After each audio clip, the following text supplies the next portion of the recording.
وہ جو چیز شریعت میں بیان ہوئی ہمیں وہ دینا ضروری ہے. تو دیکھیے گندم، جو، کھجور، کشمش اور منقع، جب سا اور نصف سا یعنی تقریباً 1.25 کلو اور 4.5 کلو کے نصاب کی جب بات کی جاتی ہے تو بہتر تو یہی ہے کہ آپ اس میں سے اتنا یعنی گندم، کھجور یہ آپ جا کر صدقہ کریں، عین میں سے عین.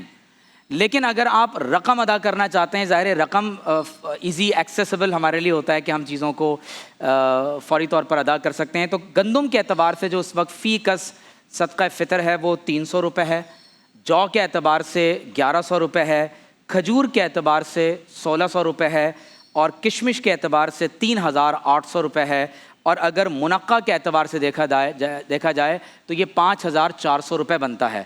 اور ایک بات میں اس میں عمیر صاحب یہ کیا جاتا ہے قطع کلامی کی معذرت خواہ کہ چاہے کسی کے پاس کتنی بھی دولت ہو وہ کہتا ہے جی منیمم یہ اماؤنٹ ہے تو وہ منیمم اپنے پاس سے دے دیتے ہیں.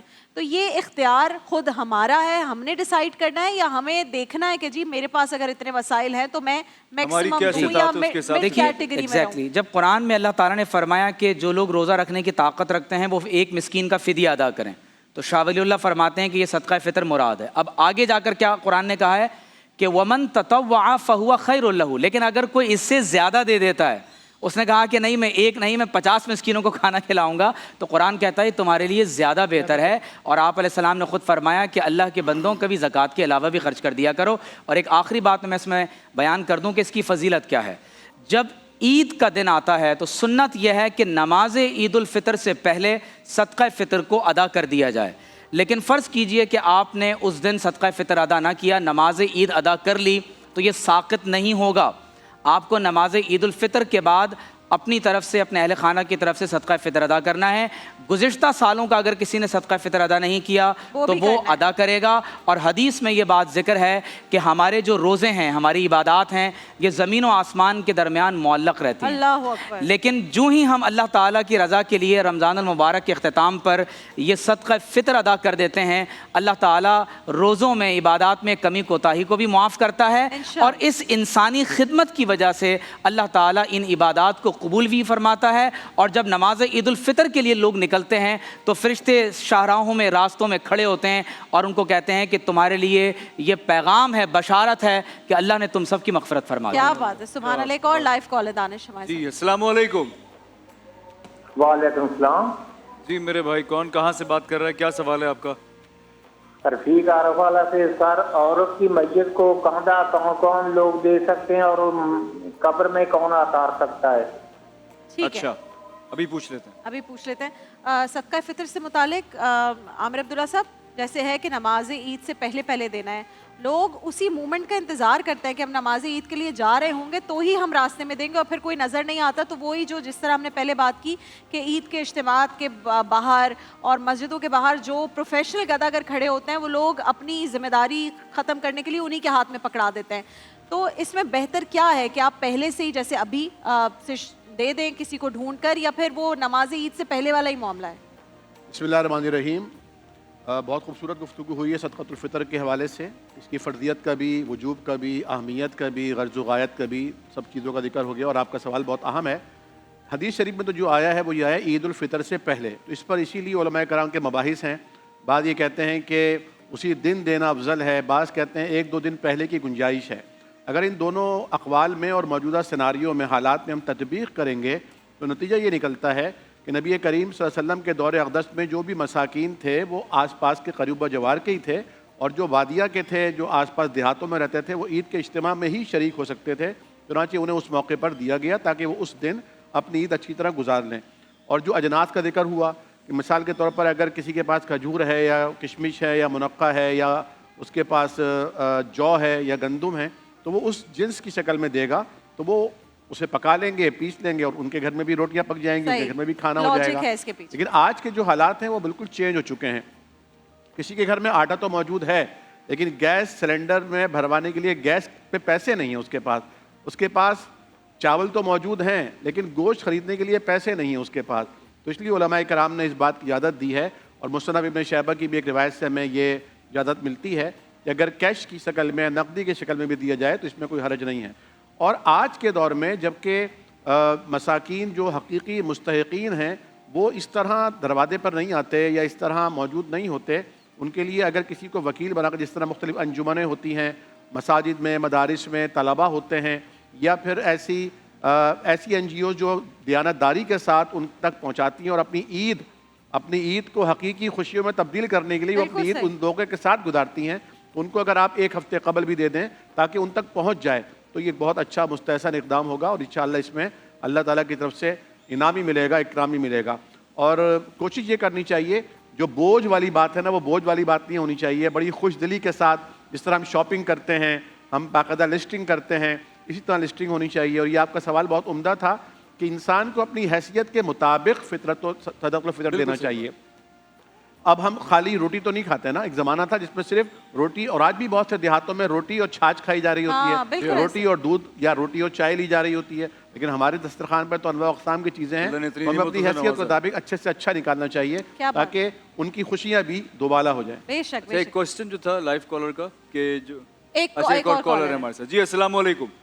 وعلیکم السلام. دانش بھائی کیسے ہیں آپ؟ جی میں ٹھیک ہوں. جی میری بہن بتائیے گا کیا سوال ہے آپ کا؟ میں نے علماء صاحب سے یہ پوچھنا تھا کہ مطلب کتنا ٹائم بیوی اپنے شوہر سے دور رہے تو ان کا نکاح ٹوٹ جاتا ہے؟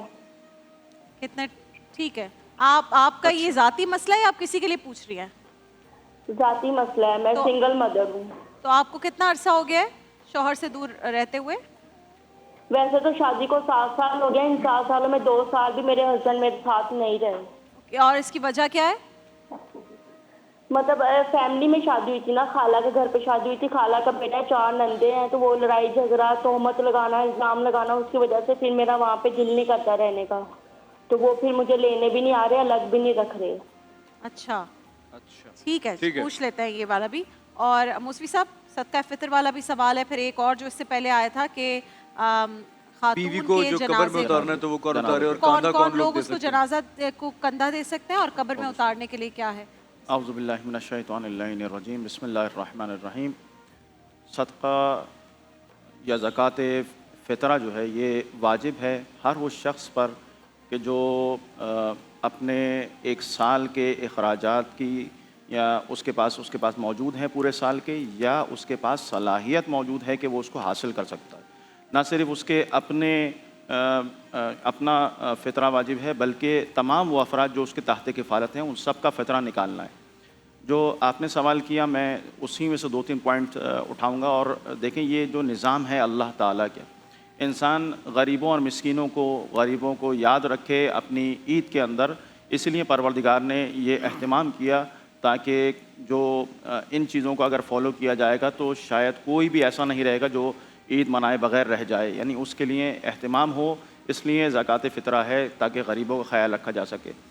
بہتر یعنی اس میں جو حکم ہے وہ یہ ہے کہ تقریباً فقہ جعفری کے مطابق تقریباً 3 کلو بنتا ہے 1 ساع, اور اتنا نکالنا ہے. اور بہتر ہے کہ اس سے زیادہ اگر نکالتا ہے تو مستحب ہے, یعنی ثواب ملے گا جتنا زیادہ نکال سکتا ہے. جتنے بھی افراد تحت کفالت ہیں ان سب کی طرف سے نکالنا ہوگا. اور جیسا میں نے ابھی آپ کی خدمت میں عرض کیا کہ اگر ایک شخص فقیر ہے اور وہ چونکہ اس کے اوپر واجب نہیں ہے لیکن پھر بھی وہ نکالنا چاہتا ہے تو اس کے لیے بھی زکوٰۃ فطرہ نکالنا مستحب ہے. ایک امپورٹنٹ پوائنٹ اس کے اندر ایڈ کر دوں, وہ یہ کہ نکالنا کب ہے؟ نکالنا ہے نماز عید سے پہلے. جو شخص نماز عید پڑھنے کا ارادہ رکھتا ہے اور قصد رکھتا ہے اسے اس سے پہلے نکالنا ہے. اور اگر نہیں نکالا تو پھر اس کے بعد بھی ایسا نہیں ہے کہ وہ باقی نہیں رہے گا, اس کو نکالنا ہوگا. اور کیا عید کی نماز سے پہلے مثلا ابھی جو رمضان کے ایام گزر رہے ہیں اس میں نکال سکتا ہے؟ نہیں. تو اس میں یہ ہے کہ اس کو دے, قرضے کی نیت کر لے اس میں کہ میں اس کو ایز اے لون دے رہا ہوں, اور جب لون کی نیت کر لے گا تو پھر جب واجب ہو جائے گا اس کے اوپر وقت آ جائے گا اس وقت نیت کر لے کہ میں نے اس میں اس کو کیلکولیٹ کر لیا. اس طرح سے یہ پہلے بھی دیا جا سکتا ہے, اس میں کوئی مذائقہ نہیں ہے. نماز جنازہ کے حوالے سے نامحرم جو ہے وہ کاندھا دے سکتے ہیں بشرطیہ کہ اس کے عورت کے بدن کو مس نہ ہو رہا ہو, ٹچ نہ ہو رہا ہو. قبر میں اتارنے کے لیے لیکن محرم کا ہونا شرط ہے. صرف وہی قبر میں اتار سکتا ہے جو محرم ہو. اور بحمد اللہ تمام مسلمان اس بات کی رعایت کرتے ہیں کہ اس موقع پر جب اس کے چہرے کو کھولا جاتا ہے, قبر میں اتارا جاتا ہے تو خود دور ہو جاتے ہیں. ان چیزوں کی رعایت کرنا, چونکہ نامحرم ہے, ایک خاتون ہے, لہذا ان کا احترام ہے اور اس موقع پر قبر سے دور ہو جانا چاہیے. فقط محرم ہے جو قبر کے اندر اتار سکتا ہے. کیا شوہر اپنی بیوی کو اور بیوی اپنے شوہر کو جو مرحوم ہو گئے غسل دے سکتا ہے عمیر محمود صاحب؟ دیکھیے اس پر تو اتفاق ہے کہ اگر شوہر کا انتقال ہو جاتا ہے تو بیوی اپنے شوہر کو غسل بھی دے سکتی ہے, کفن بھی دے سکتی ہے, اور ظاہر ہے کہ اس کی تدفین اور دیگر امور میں براہ راست وہ یعنی شرکت جو کر سکتی عموماً ہے. کہا جاتا ہے کہ اب وہ آپ کے لیے نامحرم ہو گیا, تو یہ بات غلط. یہ ہمارے ہاں بہت زیادہ سپرسٹیشس قسم کی چیزیں معاشرے میں ہیں. بعض اوقات اگر شوہر کا انتقال ہو جائے تو لوگ کہتے ہیں کہ اس لڑکی کو ہاتھ مت لگانے دینا, دیکھنا نہیں. میں نے خود دیکھا ہے. اور بعض اوقات خاندان کی کچھ بڑی بوڑھی عورتیں اس طرح کی باتیں بھی بناتی ہیں. لیکن کیسے آپ تو ساری عمر ایک خاتون کے ساتھ نکاح میں رہے ہیں یا وہ خاتون آپ کے ساتھ رہیں تو کیسے؟ بالکل ایسے یہ مسکنسیپشن یعنی کس قدر ایفیلیشن انسان کی ہوتی ہے. تو بیوی اپنے شوہر کو غسل بھی دے سکتی ہے اور اس کی تجہیز و تکفین کا اہتمام بھی کر سکتی ہے. جہاں تک تعلق اس بات کا کہ کیا شوہر اپنی بیوی کو انتقال کے بعد غسل دے سکتا ہے, کفن دفن میں یا قبر میں اتارنے کا اہتمام کر سکتا ہے, تو اس میں ہمارے ہاں اہل علم کا اختلاف ہے. جو ائمہ ثلاثہ ہیں جن میں خاص طور پر امام مالک, شافعی اور امام احمد بن حنبل رحمہم اللہ, ان کا موقف یہی ہے کہ شوہر اپنی بیوی کو غسل بھی دے سکتا ہے, اسے کفن بھی دے سکتا ہے, اسے قبر میں بھی اتار سکتا ہے. آپ علیہ الصلوۃ والسلام نے ام المومنین حضرت عائشہ صدیقہ رضی اللہ تعالی عنہا سے فرمایا تھا کہ اگر آپ کا میری زندگی میں وصال ہو گیا تو میں آپ کو غسل بھی دوں گا اور آپ کو کفن بھی دوں گا.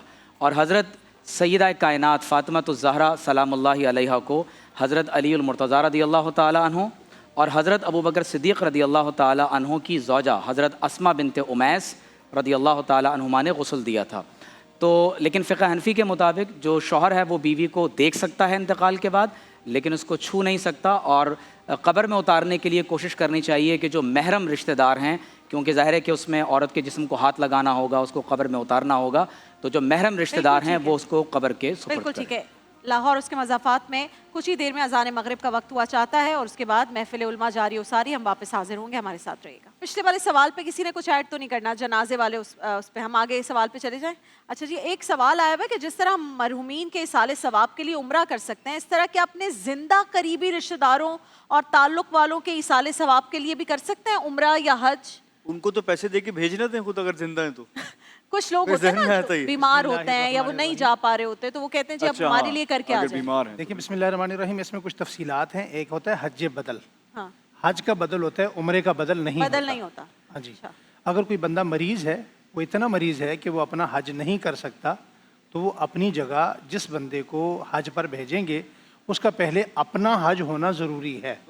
ایسا بندہ جس نے پہلے خود حج نہیں کیا وہ حج بدل نہیں کر سکتا. ایک چیز. دوسری چیز اس میں بڑی امپورٹنٹ ہے, وہ یہ ہے کہ آپ مثال کے طور پہ اپنے زندہ ان لوگوں کے لیے ثواب پہنچانا چاہتے ہیں, تو اس میں حدیث مبارکہ میں آتا ہے کہ جتنا ثواب آپ ان کو پہنچائیں گے آپ کے اپنے ثواب میں بھی کوئی کمی نہیں ہوگی. جس طرح آپ وہاں جاتے ہیں اور آپ کہتے ہیں یہ میں عمرہ اپنے والد صاحب کی طرف سے کر رہا ہوں, اپنی والدہ کی طرف سے کر رہا ہوں, ان کی طرف سے میں طواف کر رہا ہوں, ان کی طرف سے میں یہ کام کر رہا ہوں, تو پورا ثواب, یعنی بجٹ کی کمی ہمارے ہاں ہوتی ہے, اللہ کے ہاں بجٹ کی کمی نہیں ہے, تو اللہ پورا ثواب عطا فرمائے. کیا بات. اچھا ایک اور سوال میں چاہتی ہوں آپ اس پہ بھی جواب دے دیں ابو محمد صاحب.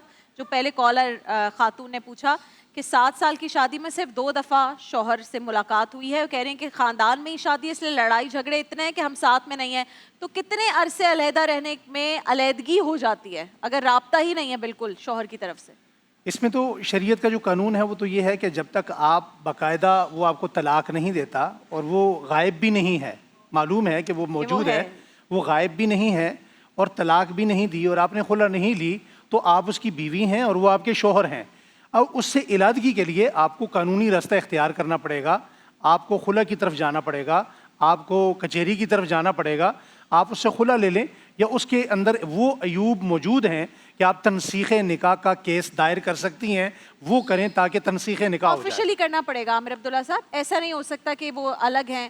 کس صورت میں یہ ہوتا ہے کہ جب پتہ ہی نہ ہو شوہر کا کہ وہ کہاں پر ہے یا وہ زندہ ہے یا نہیں ہے, ٹریول اکثر لوگ کرتے ہیں اور پتہ نہیں ہوتا, اس صورت میں پھر کیا ختم ہو جاتا ہے؟ اور بہت سارے یہاں سے لوگ جو ہیں وہ اپنے کاروبار کی غرض سے یا نوکری کی غرض سے کبھی مڈل ایسٹ میں ہوتے ہیں, سالوں وہاں رہتے ہیں, 2-2 3-3 سال, پھر واپس آتے ہیں, فیملی یہاں ہوتی ہے, تو پھر ان کے لیے کیا حکم ہے؟ جی جیسا کہ فرمایا نا کہ مفقود الخبر کا جو معاملہ ہے وہ ایک الگ نوعیت رکھتا ہے کہ اگر اس نے شادی کی اور پھر وہ غائب ہو گیا, یعنی اس کا پتہ ہی نہیں چل رہا کہ زمین کھا گئی یا آسمان نکل گیا, تو اس صورت میں یہ دیکھا جائے گا کہ اس معاملے کو کتنا سال گزرا ہے.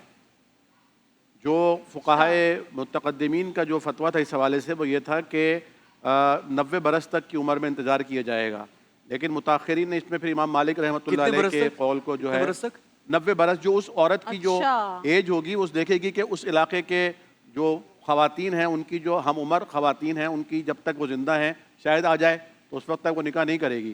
لیکن نبی کریم صلی اللہ علیہ وسلم کے عہد مبارک سے بھی ایک نظیر ملی، اور پھر حضرت امام مالک رحمۃ اللہ علیہ کے قول پر جو ہے وہ مجتہدین نے فتویٰ دیا، اور وہ یہ کہ 4 برس 10 دن.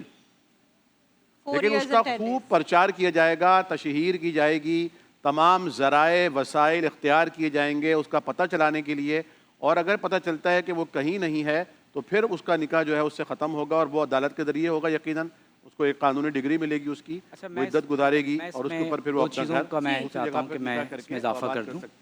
عامر بھائی اگر آپ کی بات پوری آپ کر یہ نہیں ہے کہ وہ بالکل لٹکی رہے ساری زندگی اور معلق رہے اور اس کی جوانی گزر جائے، یہ شریعت کا آسانی والا بھی معاملہ ہے. عمیر صاحب کیا کہہ رہے ہیں؟ میں چاہتا ہوں کہ 2 باتوں پر میں روشن ڈالوں. جو سوال پہلا ہوا تھا عمرے اور حج کے بارے میں، تو شرعی طور پر ہم کسی اور کی طرف سے ایصال ثواب کے لیے عمرہ کر سکتے ہیں. یعنی یہ ممکن ہے کہ میں عمرے پر ہوں، میں نے اپنا عمرہ ادا کر لیا ہے، اور میں اپنے پیرنٹس کے لیے، زندہ افراد کے لیے یا جو دنیا سے جا چکے ہیں ان کی نام سے طواف بھی ہو سکتا ہے، ان کے نام سے عمرہ بھی ہو سکتا ہے کہ ان کے لیے ایصال ثواب ہو جائے. حج بدل کے لیے یہ بات شرط نہیں ہے کہ جو شخص حج کرنے جا رہا ہے اس کا اپنا حج ادا ہو چکا ہو. ایک لڑکی آپ صلی اللہ علیہ وسلم کی بارگاہ میں حاضر ہوئی اور اس نے کہا کہ یا رسول اللہ صلی اللہ علیہ وسلم، خطبہ حجۃ الوداع کے موقع پر، کہ اے اللہ کے رسول صلی اللہ علیہ وآلہ وسلم، میرے والد کا انتقال ہو گیا اور وہ حج نہیں کر سکے، ان پر حج فرض تھا. ظاہر ہے وہ اتنے بیمار تھے، اور بعض روایات میں آتا ہے کہ انہوں نے کہا کہ اس قدر بیمار ہیں کہ سفر نہیں کر سکتے.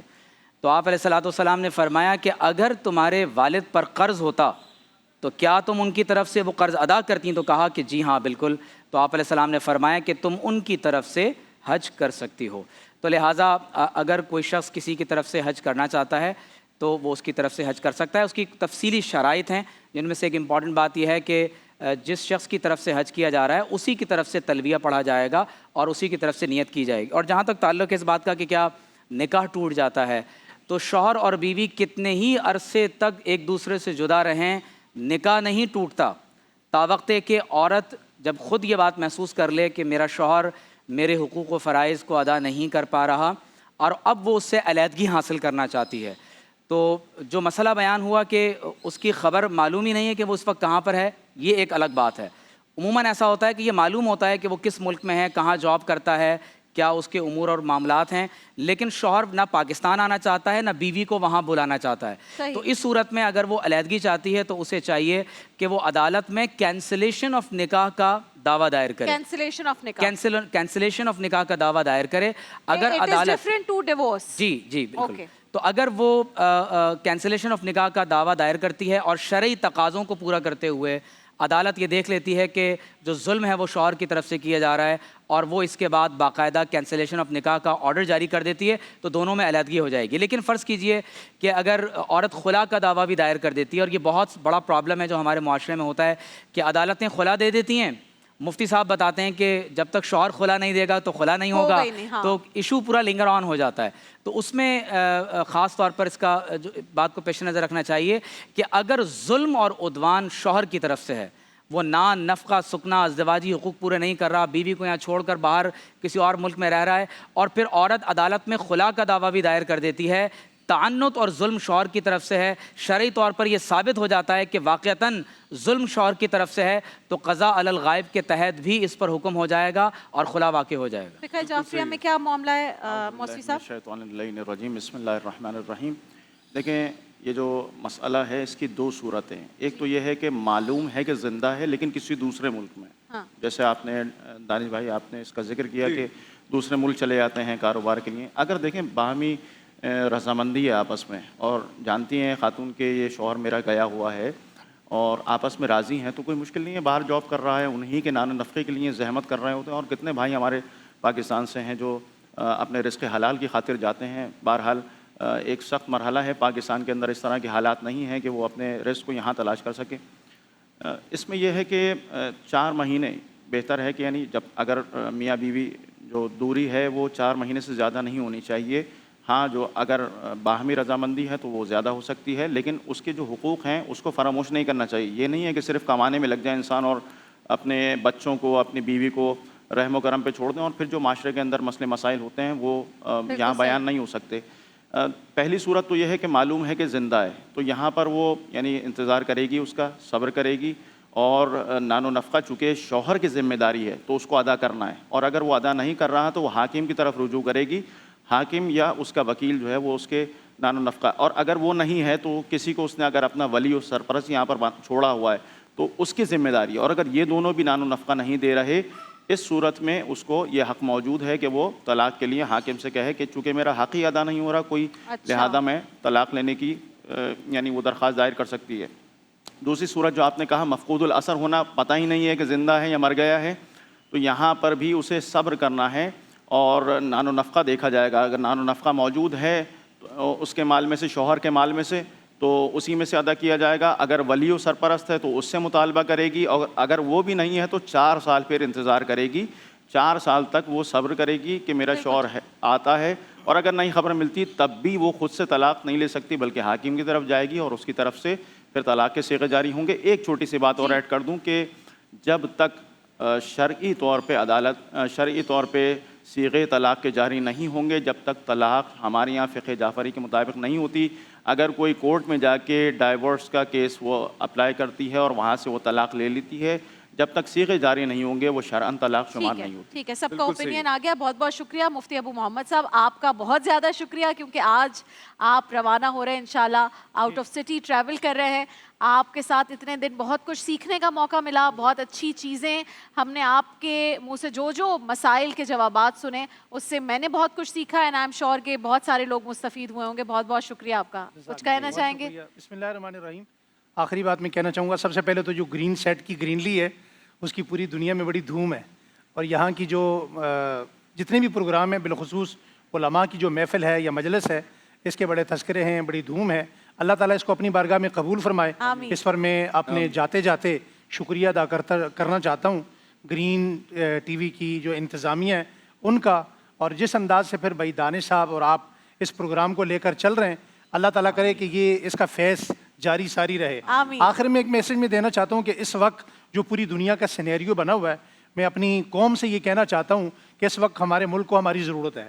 2 طرح سے ضرورت ہے. ایک تو اپنے ملک کے لیے, اپنی افواج کے لیے, پاک آرمی کے لیے, فضائیہ کے لیے, نیوی کے لیے, اور جتنی بھی افواج ہیں بالخصوص امن کے لیے دعا بھی کریں اور اتحاد کا مظاہرہ کریں. اور آخر میں جاتے جاتے میں ایک میسج یہ کہوں گا کہ اس مہینے میں رمضان المبارک میں آپ بہت سارے غریب لوگوں کا اپنا جو ہے نا خیال کرتے ہیں, لیکن ایک ایسا سفید پوش طبقہ ہے جن کا کوئی خیال نہیں کرتا. یقیناً آپ کے محلے میں ایک مسجد ہے, اس مسجد میں ایک امام ہے, ایک خطیب ہیں, ایک مؤذن ہیں, ایک قاری صاحب ہیں. آپ جہاں اپنے لیے بہت ساری شاپنگ کرتے ہیں, اپنا خیال کرتے ہیں, آپ کو روڈ پر ہاتھ پھیلانے والے بہت سارے لوگ نظر آئیں گے, مگر یہ وہ طبقہ ہے جو کسی کے سامنے ہاتھ نہیں پھیلاتا. آپ ان کا بہت زیادہ خیال رکھیں, ان کا آپ لوگوں کے اوپر حق ہے. اور دوسرا آخری میسج یہ ہے کہ خاندان سادات جنہیں صدقہ نہیں لگتا, اس موقع پر اپنی خوشیوں میں انہیں بھی اپنے پاکیزہ مال میں یاد رکھیں. آپ کا بہت بہت شکریہ. اور آپ اپنے بیٹے کے تحفہ میری طرف سے, جزاک اللہ بہت بہت شکریہ جی. اور مجھے بھی پتا چلا آپ کے بیٹے کا ختم القرآن ہے, مفتی صاحب کے بیٹے کا ختم القرآن ہے, جس وجہ سے آپ جلدی جا رہے ہیں, تو بہت بہت مبارک ہو اس. جزاک اللہ, بہت شکریہ. ہمارا بیٹا محمد, اس کا پہلی مرتبہ میرے اپنے مسلح پہ وہ قرآن سنا رہا ہے. کیا بات ہے, ماشاءاللہ. اس کا ختم ہے, انشاءاللہ آپ کے لیے دعا کی جائے. بہت بہت مبارک. آپ سب کا بہت شکریہ. آپ سب کا بہت شکریہ.